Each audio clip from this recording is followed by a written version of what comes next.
বউ শাশুড়ির যুদ্ধ শোনা যায় হরহামেশাই। জামাই শ্বশুরের লড়াইটাও যেন কম যায় না।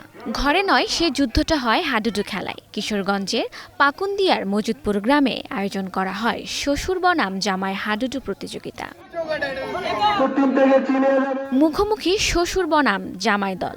দুই দলের জমজমাট লড়াই শেষে 2-1 পয়েন্টে জয়ী হয় শ্বশুর পক্ষ।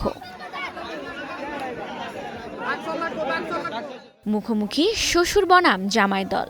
দুই দলের জমজমাট লড়াই শেষে 2-1 পয়েন্টে জয়ী হয় শ্বশুর পক্ষ। বয়সের ভারে কাবু নয় শ্বশুর দল। অভিজ্ঞতা আর কৌশলে দারুণ নৈপুণ্যে খেলেন তারা। হাড্ডাহাড্ডি লড়েছেন জামাই দলও। তবে হার জিত বড় নয়, উল্লাস আর হাসি ঠাট্টার তৈরি হয় আনন্দঘন মেলবন্ধন।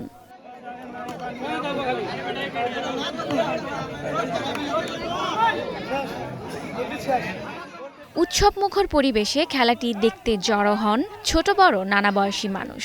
এই ব্যতিক্রমধর্মী আয়োজন স্থানীয়দের মধ্যে ব্যাপক সাড়া ফেলেছে। খেলা শেষে বিজয়ী দলের হাতে তুলে দেওয়া হয় পুরস্কার।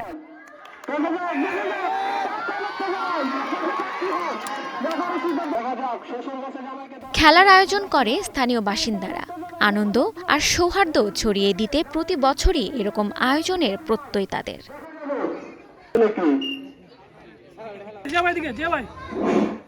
Sadika Tasnin, star news.